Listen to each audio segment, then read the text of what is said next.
Bonsoir tout le monde, ici Monsieur Cacahuète et... Zou, C'est quoi ce zoo? c'est Zou.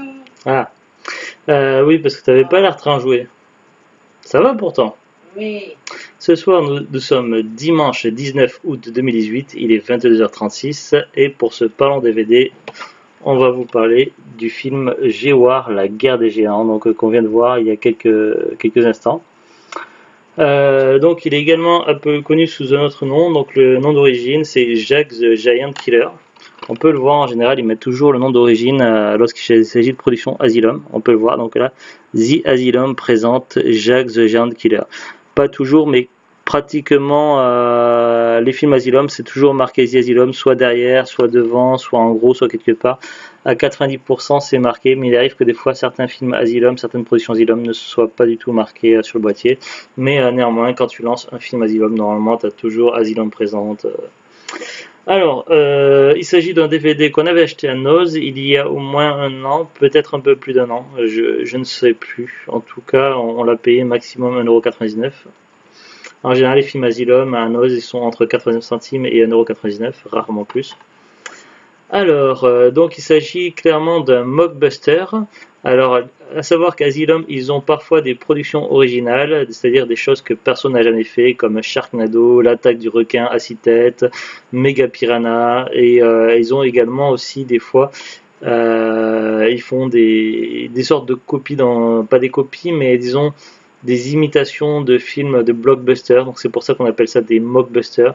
Et quand ils font ça, souvent ils s'arrangent pour que leur version, la version Asylum, sorte avant avec très peu de temps limité entre la sortie Asylum et la sortie officielle, de façon à surfer. Peut-être que c'est fait pour surfer sur le succès, sur la hype, comme on dit. Oui, donc par exemple, on pourrait citer par exemple quand les films Transformers sont sortis, eux ils ont fait Asylum, les films Transmorphers. Alors du coup, pourquoi je parle de tout ça?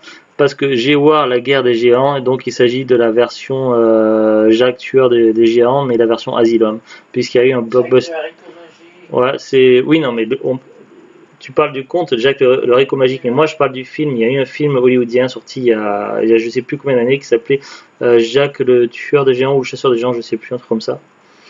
Et donc ils ont fait leur propre version. Après, je j'ai pas en tête la date de sortie de l'autre film, du film d'Hollywood. Pourquoi? Parce que je ne l'ai encore pas vu. Et je suis pas super emballé à l'idée de l'acheter un jour, donc à moins qu'il soit en solde ou à Noz. Alors, donc, je vais avoir beaucoup de choses à dire sur ce film-là. Alors, on va commencer déjà par lire le synopsis au dos et on va voir si c'est à peu près cohérent ou pas. Alors, G-War, la guerre des géants, un film de Mark Atkins avec Jen Marsh et Ben Cross. Mark Atkins est un réalisateur qui a fait énormément de films pour Asylum, pour les productions Asylum, mais pas que. Alors, on nous dit également, il a ouvert les portes de l'enfer. Êtes-vous prêt à voir ce qui s'y cache? Lorsque Jacques découvre par inadvertance une porte menant vers un autre monde, il n'hésite pas à y entrer. Loin d'imaginer le danger de ce nouvel univers, il se ravit de cette découverte. Il ne faudra pas longtemps avant qu'il comprenne que ce monde est habité par de féroces créatures qui n'ont qu'un objectif, détruire la Terre. N'importe quoi. Voilà, c'est complètement n'importe quoi, donc maintenant on va reprendre ce synopsis et essayer de corriger à peu près. Alors, déjà, Jack, il n'a ouvert aucune porte, puisque tout comme le conte, il est question d'haricots qu'on plante dans la terre et qui va dans le ciel. Et puis un autre monde, une autre terre qui se cache au-dessus dans les cieux. Donc, utiliser un haricot pour aller vers un autre monde dans le ciel, ce n'est pas pour moi ouvrir une porte. Donc, lorsque Jack découvre par inadvertance une porte menant vers un autre monde. Donc c'est pas tout à fait ça en fait. Non, c'est dur. C'est un héritage qui tient de son père, qui lui a été offert par un ami de son père. Et dans ce petit cadeau donc, qu'on lui offre dans le début du film, il contient plusieurs haricots. Trois. Donc il nous avait semblé sur le coup qu'il y en avait deux, mais en fait non, il y en avait bien trois. Moi j'ai dit dès le début qu'il y en avait trois. Ah oui, moi il m'a semblé avoir vu deux, mais effectivement il y avait trois, d'accord. Mais t'avais raison. Donc il n'hésite pas à y entrer, c'est Non, c'est pas ça, c'est que franchement, il s'est demandé qu'est-ce que c'était ce cadeau-là, il n'y a pas cru, il a jeté un haricot comme ça, puis s'est barré, puis un peu plus tard, avec sa copine, ils ont appris qu'il se passait quelque chose, ils sont allés voir sur place, et il y avait une plante à haricots gigantesque, et qui essayait de repousser des personnes qui s'y approchaient. Apparemment, seule la personne qui a planté le haricot peut être acceptée pour aller dans les hauteurs, Grimper, ouais. peut grimper. Alors, du coup, il vient s'interposer pour protéger une femme, et finalement, il se fait en quelque sorte attraper par, Grimper, ouais. ou attrapé par une liane qui le propulse dans les airs. Donc, il n'a pas vraiment choisi d'y entrer. Loin d'imaginer le danger de ce nouvel univers, il se ravit de sa découverte. Non, pas du tout, en fait. Il ne faudra pas longtemps avant qu'il comprenne que ce monde est habité par de féroces créatures qui n'ont qu'un objectif, détruire la Terre. Il y a des créatures plus ou moins féroces, euh, plutôt un seul type de créature à ma connaissance, enfin deux si on compte l'humaine qui était également sur place, et l'autre humain. Donc, à part deux êtres humains et des espèces de dinosaures qui ressemblent à des dinosaures végétariens, peut-être, je sais pas, un hybride entre des Triceratops et des Ankylosaurus, mais avec un exosquelette qui ressemble beaucoup à de l'os de squelette mort, mais sur le dessus. Donc, je sais pas, ils ont fait une espèce de truc. C'est un ossature. Un ossature. Donc ces créatures-là sont domptées par une femme qui pourrait en premier lieu nous faire penser à la reine, à la méchante reine dans le monde de Narnia, dans le premier film. Donc ils sont plus ou moins dressés ou contrôlés, ou plutôt contrôlés, mot qui convient par cette femme. Donc ils sont pas spécialement féroces, mais lorsqu'on va approcher de la fin du film, à un moment donné, ces créatures-là seront hors de contrôle et effectivement, on peut dire qu'elles seront féroces. Mais qui n'ont aucun objectif détruire la Terre, pas du tout.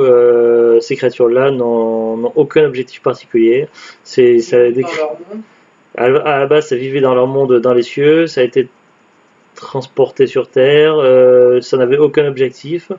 Voilà, après, certainement de leur pensée animale, ils ont dû voir les humains comme des êtres nuisibles ou une menace immédiate, et forcément, tout animal face à une menace cherche à se protéger, à se défendre. Donc, c'est pas un objectif style savant fou qui veut détruire le monde, tout ça, non, complètement pas du tout.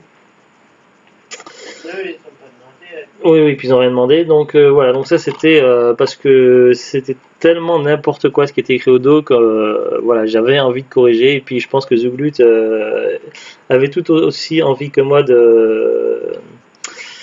Ah, j'ai pas le mot qui convient. Voilà. Donc bref, alors pour résumer le film, donc on a. D'ailleurs, ça commence. Ah oui, ça commence par une scène un peu bizarre où on voit une espèce de machine un petit peu robot, un petit peu je sais pas trop quoi parce qu'il fait sombre, face à une sorte de dinosaure, et cette personne-là, cette espèce de machine, s'est en train de se faire bouffer. Et puis après, d'un coup, on voit des paysages, de la musique, tout ça, il fait plus ou moins beau. Donc en fin de compte, la première scène, c'est une scène en fait qu'on verra plus tard dans le film, plutôt vers la fin du film, mais qui nous sont amenés en avant. Donc on ne sait pas trop pourquoi ils ont cherché à faire ça, ni à quoi ça servait. Ça faisait penser un peu à la scène d'ouverture du Jurassic Park. Est-ce que c'était la toute première scène? Enfin, en tout cas, c'est une des scènes du début où on voit les chasseurs et puis les gens qui essaient d'amener un dinosaure qu'il attrape quelqu'un, il attrape quelqu'un, je sais plus si c'était un raptor ou un T-Rex qui était dans une cage, tout ça. Est-ce qu'ils ont voulu essayer d'imiter un petit peu, mais qu'ils ont fait un peu n'importe quoi là-dessus, je sais pas trop. Bah, du coup cette scène, on sait pas trop quoi elle sert en fait. Après donc c'est difficile de savoir par quoi commencer. Donc très tôt, on voit c'est pas un adolescent, il est plutôt entre adolescent et adulte, un jeune adulte, on va dire. 18 ans, ouais, mais c'était pour son anniversaire 18 ans. C'est ses 18 ans, donc avec sa copine, ils font un peu de bricolage, ils font de la moto, tout ça. Et puis pour ses 18 ans, du coup, un vieil ami de son père qui avait disparu il y a très longtemps vient sonner à la maison et avait un cadeau. Il a fait une promesse à son père de lui remettre un cadeau pour ses 18 ans. Seulement, donc, son beau-père et sa mère ne sont pas d'accord et ne veulent pas de ça. Donc, il y a un secret, mais ils veulent pas dire quoi. Et c'est dans ce fameux cadeau que finalement il y a les haricots magiques et c'est de là que va découler toute l'aventure. Après, donc, je ne vais pas en dire plus pour pas spoiler par rapport au scénario en lui-même. Alors, en sachant qu'au niveau du choix des langues, on a français ou rien du tout. Au niveau bonus, on a choix des chapitres ou rien du tout. Donc, c'est vraiment épuré. Par contre, la VF, elle n'est pas mauvaise. Je parle des doublages. Les doublages ne sont pas mauvais, ils sont plutôt corrects, c'est pas trop mal. Je sais pas si j'ai vu mieux chez Asylum, mais j'ai déjà vu pire certainement. Ce qui est amusant surtout, c'est pas la qualité des doublages à elle-même, mais le choix des dialogues en fait. Les choix des dialogues, en tout cas pour les doublages. Je sais pas si c'est pareil en VO, mais franchement, c'est à se tordre de rire. Donc, c'est du fantastique, ça se veut sérieux, mais le choix des phrases des dialogues par les personnages, mais c'est vraiment à mourir de rire quoi. C'est complètement what the fuck, mais franchement, on se demande quoi. Et puis des fois, ce sort des expressions. À un moment donné, au lieu de dire Walou, il y a un personnage qui dit Wolf. Est-ce que vous avez déjà entendu l'expression Wolf? Walou, d'accord, je suis d'accord, mais Wolf, non. T'obtiendras Wolf. Ouais, t'obtiendras Wolf. Alors, à savoir aussi qu'au niveau. Le commandant qui appelle. C'est le général. Le général qui appelle ses poulettes, ouais. Ses poulettes. Le général qui est britannique qui appelle. Soldats mais poulettes. Oui, parce que pour situer le décor, c'est vrai, j'aurais dû rajouter quelques détails, c'est-à-dire que ça se passe au Royaume-Uni et ça se passe pas à notre époque contemporaine, mais j'aurais tendance à dire dans les années 80, étant donné les téléphones, ouais. Étant donné le type de véhicule, le Jeep, tout ça, et les téléphones, j'aurais tendance à dire dans les années 80, du moins dans ce qui concerne, du moins au niveau technologique. J'aurais dit au niveau années 80, niveau technologique, téléphone, tout ça, parce que les années 70, je pense pas. Mais par contre, ils ont fait un mélange, c'est-à-dire que pour tout ce qui est vêtements, uniformes, tout ça, là, on est plus dans les années 70-60. En fait, on aurait dit qu'ils ont pris un petit peu de ci, un peu de ça, genre ça fait vieux, ça fait vieux, allez, on met tout ensemble et on va voir ce que ça fait. En gros, c'est un petit peu ça, on dirait. Mais finalement, du coup, ça contribue quand même à l'effet comique. Donc, du coup, c'est pas si mal que ça, c'est pas un si mauvais choix. Puisque les films Asylum, comme je le dis souvent, c'est pas des films à voir au premier degré, ni même à voir au second degré, c'est un degré spécial, un degré d'une autre dimension, le degré Asylum. Donc, il faut le voir au troisième degré ou je sais pas combien. Donc du coup, le choix des dialogues, le choix des phrases, le décor, tout ça, c'est vraiment what the fuck et des fois c'est vraiment hilarant. Mais là, je pourrais pas tout citer de mémoire, mais franchement, il te sort des trucs, mais c'est complètement dingue. Ah, et puis à un moment donné, il y a puisqu'à un moment donné, on verra donc le père de Jack. Il va sortir. Alors, il va y avoir un château dans l'histoire, un château qui vole. Et alors quand Jack et sa copine vont lui demander comment ça se fait qu'il vole ce château, il va commencer à essayer de sortir des explications et puis après il va se raviser en disant que non, en fait, c'est comme ça et puis voilà quoi. Alors, vous avez plein de films de science-fiction ou fantastique ou quoi, où ils essaient de trouver une raison pour justifier que ça fasse ceci, que ça fasse ça. Alors des fois, c'est sûr que y a des gens qui vont analyser ça par rapport au film, ils vont se dire non, c'est pas possible, il a fait une erreur, tout ça.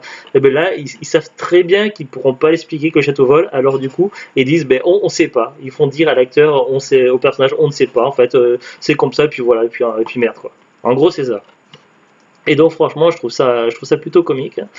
Des fois j'ai l'impression que je pense que c'est volontaire, mais des fois j'ai l'impression que les productions Asylum cherchent volontairement à rire d'eux-mêmes, à faire de l'autodérision, et franchement c'est plutôt réussi. Quand on voit des films comme Mega Piranha où ils réutilisent une scène avec un montage avec Voilà, je l'avais déjà expliqué dans un ancien parlant DVD où je parlais de Mega Piranha, mais voilà, je pense que les productions Asylum aiment faire l'autodérision et après ça dépend évidemment des réalisateurs. Là, on avait fait à Mark Atkins qui a fait beaucoup de films Asylum, mais voilà, et du coup, franchement, ça passe. Il faut voir les films Asylum, faut pas voir les films comme si on voyait un film AAA, comme si on voyait un blockbuster. Faut pas prendre un film Asylum au premier degré comme un film hollywoodien. Non, il faut le voir plutôt dans le sens ironique, comique. Voilà, il faut le voir, faut pas prendre au sérieux et franchement, c'est drôle. Il y a eu des films Asylum plus ou moins réussis, plus ou moins drôles, mais celui-ci, je pense maintenant, il fait partie de mes préférés. Donc après, quoi d'autre? C'est vrai on a parlé des dialogues, de la qualité donc de la VF. Ah oui, le jeu des acteurs. Donc le jeu des acteurs est inégal, c'est-à-dire qu'il y a certains acteurs qui s'y croient beaucoup, Dans leur rôle. qui sont vraiment à fond dans le rôle, notamment par exemple le père de Jack. Et par moments, il me fait penser un petit peu à Sam ou Samuel, je sais plus, dans Game of Thrones. Il y a des petits airs, mais c'est pas lui. D'ailleurs, il y a plusieurs acteurs qui ont des faux airs. Par exemple, vous voyez, il y a un acteur ici derrière la boîte, on dirait Saruman dans le Seigneur des Anneaux, mais non, pas du tout. En fait, ça n'a rien à voir. Donc voilà, certains acteurs jouent mieux que d'autres, sont plus à fond, ils sont vraiment dans leur truc, c'est le rôle de leur vie. Et il y a d'autres acteurs qui jouent assez mal. Une actrice que je sais pas, ça passait pas trop pour moi, c'était la mère Alors, du héros de elle a Jack. fait que 2 films, cette actrice. Ah oui, parce que tu avais regardé tout à l'heure la filmographie. Donc la mère de Jack, on a l'impression franchement qu'elle jouait, j'avais l'impression qu'elle jouait vraiment très mal.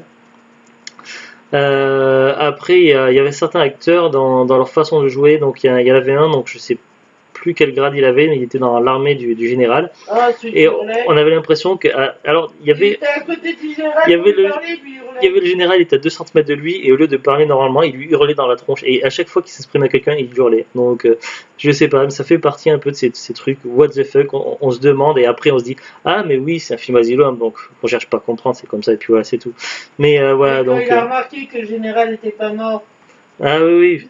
Mais vraiment, oui, ça fait partie aussi de la magie Asylum, parce que Oh, il est génial. t'as le général, il se fait choper, il se fait choper par quoi déjà? La liane, le premier. Oui, par la liane, oui, parce qu'il y a Il se plusieurs fait histoires. choper par une Il se liane. fait choper par la liane d'un haricot géant et il se fait balancer, mais à je sais pas combien de mètres de hauteur et tout, mais le truc de dingue. N'importe qui normalement constitué serait mort sur le coup ou démantibulé.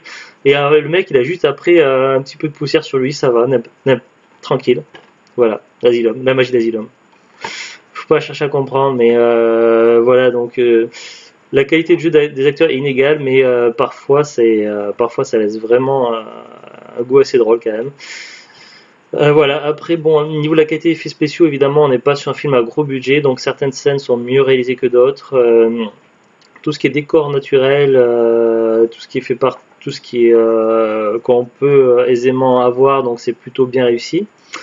Après, c'est surtout là où la qualité est déjà moins bonne, c'est surtout par rapport à la gestion des monstres en fait. Ce qu'ils appellent des monstres, mais en fait c'est une sorte de dinosaures.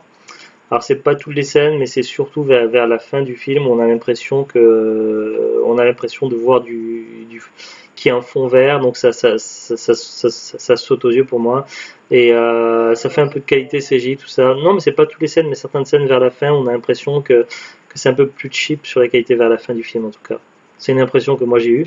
Et surtout, il y a une scène où j'avais vraiment l'impression c'était justement celui qu'on dirait Saruman là derrière. Là, il était sur une moto à un moment donné, et t'as l'impression que la moto elle était pas allumée, qu'en fait qu'il faisait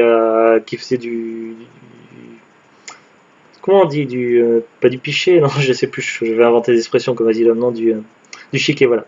J'avais l'impression qu'il faisait du chiquet, qu'en fait, qu'il y avait un fond derrière lui, qu'il était là et qu'il faisait genre, qu'il faisait la moto, tout ça, mais en fait, non.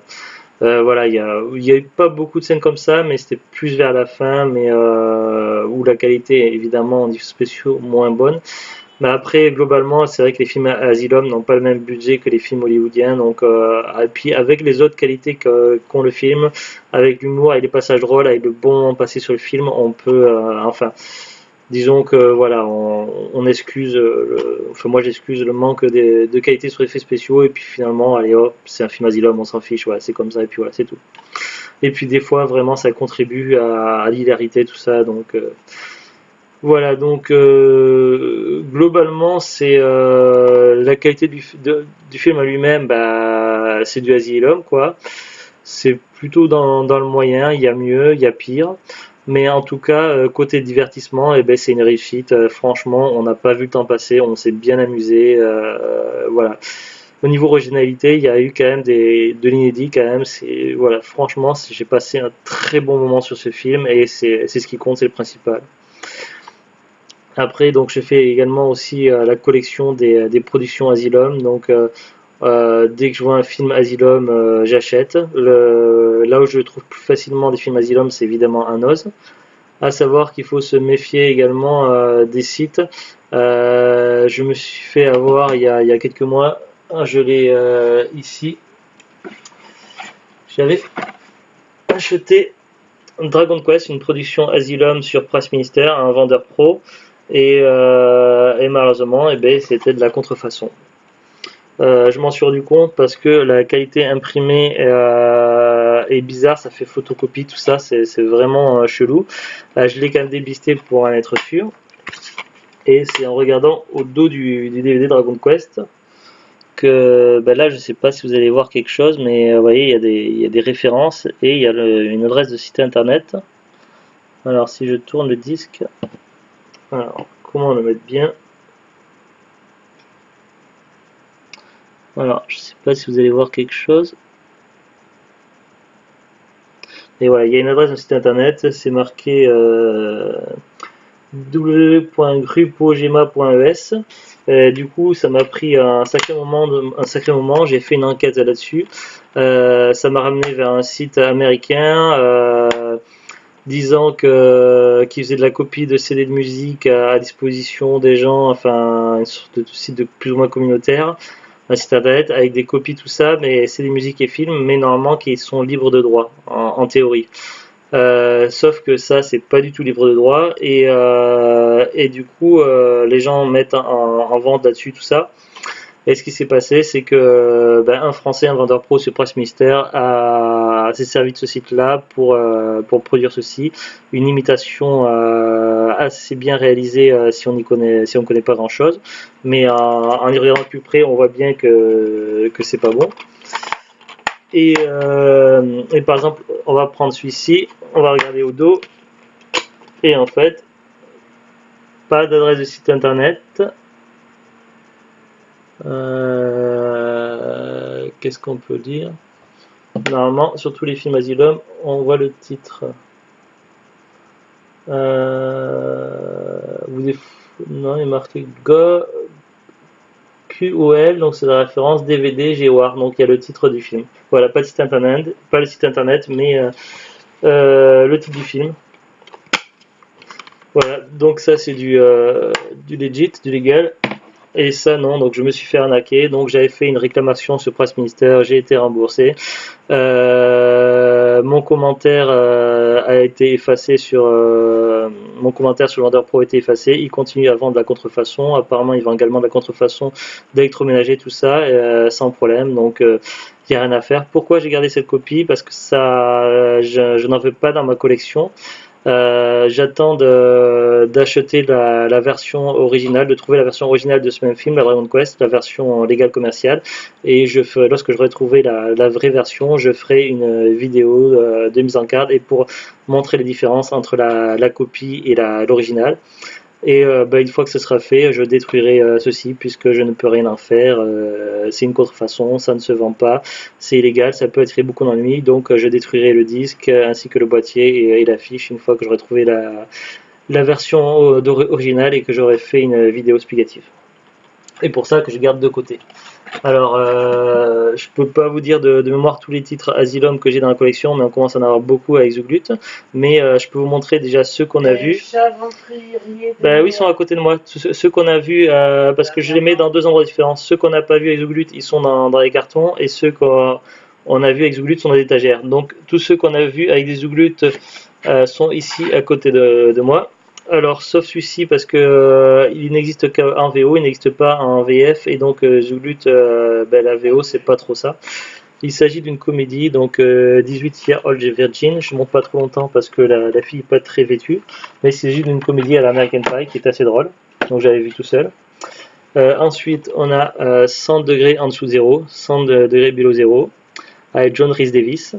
Pour chaque film Asylum dont je vous montre le boîtier, vous pourrez trouver des épisodes parlant DVD. J'ai fait un parlant DVD pour chaque film. American Warship, alors il s'agit de l'identique de ça. C'est exactement le même film. Et pourquoi je l'ai en deux fois? Tout simplement puisqu'il s'agit de deux éditions différentes, parfaitement légales et achetées à Noz. Voilà, ça diffère au niveau de l'édition, l'éditeur, tout ça, mais à l'intérieur, le film est exactement le même. Le titre change également, USS Iowa, la dernière mission, American Warship. Sinon, c'est écrit également la plus grande menace pour l'humanité viendra de l'océan, c'est écrit sur les deux. Et derrière, c'est exactement pareil. Et la version American Warship, elle a un fourreau, tandis que l'autre l'a pas.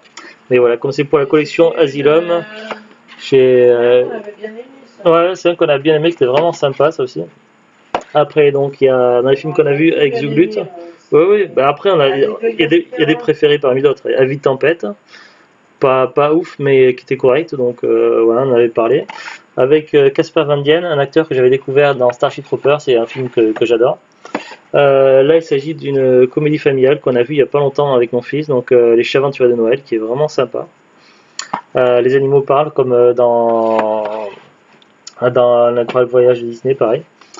Lord of the Dragon, réalisé également par le même acteur que Jewa. Également Mega Piranha, qui fait partie de mes préférés. Vraiment très très bon film. Shark Week, donc qu'on avait vu avec Zulu, qu'on avait bien aimé également, aussi pareil. Celui-là, j'avais trouvé à Carrefour et je savais même pas que c'était Asylum sur le moment, j'avais découvert en le voyant. Et puis le dernier, c'était USS Iowa que je vous ai déjà montré. Voilà, sinon on a beaucoup d'autres films Asylum, mais on les a pas encore vus, donc on en reparlera une autre fois. Voilà, c'était pour vous montrer un petit peu qu'est-ce qu'on avait comme film Asylum, tout ça, si ça vous intéresse. Parce que si vous n'avez pas vu les précédentes vidéos, vous savez peut-être pas grand chose sur cette production, mais voilà, moi je suis fan, je collectionne, donc voilà, dès que je peux trouver un film Asylum, voilà. J'essaie de faire le full set des films Asylum, du moins en VF. Après, pour certains films que j'aime beaucoup, mais qui sont qu'en VO, comme que j'essaie de les trouver, comme c'était le cas pour 18 Year Old Virgin, que j'avais acheté sur Amazon.co.uk, qui était vendu à un prix vraiment très bas, donc c'était une bonne affaire. Ensuite, donc pour finir sur J-War la guerre dragon, donc globalement j'ai passé un très bon moment, une bonne soirée, et puis c'est vraiment le principal, donc c'était plutôt cool. Est-ce que tu as quelque chose à rajouter, ou est-ce que franchement t'as bien aimé, moyennement aimé, t'as pas du tout aimé? Non, ça va. Ça va ou... Oui, ça va, et toi? Non, mais par rapport au film alors. Mais j'ai dit ce qu'il y avait à dire, on en a à chaque fois. Ouais, non, mais c'est pour la petite conclusion en fait. Bah, la conclusion, c'était bien. C'était bien. C'est bien que j'aime pas parler. Bah, oui, en général, c'est plutôt Zulut qui aime parler un petit peu dans les films, tout ça, et là, c'était plutôt moi qui, des fois, j'ai essayé d'imiter un personnage ou quoi, et puis Zulut nous essayé de me taire, donc c'est vrai qu'elle était vraiment à fond dans le film. Et, donc voilà. C'était J-War, la guerre des géants. Sur ce, donc, on vous dit à très bientôt. Et puis on se retrouve prochainement pour de nouvelles vidéos. Donc dans la semaine, il y aura du stream soit en matinée, soit en début d'après-midi sur la chaîne Cacahuète Gaming. Il y aura donc le lundi, c'est jour de marché, non. Oui, non, c'est une chanson des Fastagat qu'on écoute à la radio des fois. Le lundi, c'est jour de marché. Le mardi. Non, lundi, c'est. Comment ça s'appelle? Clicker Zero. Je fais du stream sur Clicker Zero. Le mardi, je fais du stream sur Fortnite. Le mercredi, je fais du stream sur Fallout 4 en mode survie. Le jeudi, je fais du stream sur Street Fighter 30e anniversary. Le vendredi, c'est du stream surprise, et le week-end en général, je fais pas de stream, sauf de manière exceptionnelle, comme aujourd'hui, j'ai fait du stream sur Dark Souls Remastered. Voilà donc le programme pour la semaine sur la chaîne Cacahuète Gaming. Pour cette semaine là sur la chaîne Cacahuète, je sais pas trop ce qu'il y aura. Donc au niveau des achats, donc là on est vraiment short financièrement, donc on ne devrait pas faire d'achat. Le week-end, dans la semaine, il y aura mon fils à la maison de 3 jours, donc il y aura peut-être du parlant DVD en milieu de semaine. Ce sont les films, les DVD qu'il a choisi de son âge. Donc en milieu de semaine, c'est possible qu'il y ait du parlant DVD le soir. Et puis le week-end prochain, il y aura également normalement du parlant DVD, donc 2 films que j'ai choisis. Là, c'était Zoulou qui avait choisi. Également, il y aura peut-être une vidéo de présentation de collection dans la semaine. J'y pensais tout cet après-midi, puis je me dis, voilà, je sais pas quel jour, mais j'aurais bien fait une vidéo de présentation de jeux, peut-être des jeux, oui, pourquoi pas, qu'on a dans notre collection. À voir. Donc voilà, on se retrouve très prochainement. À bientôt et au revoir.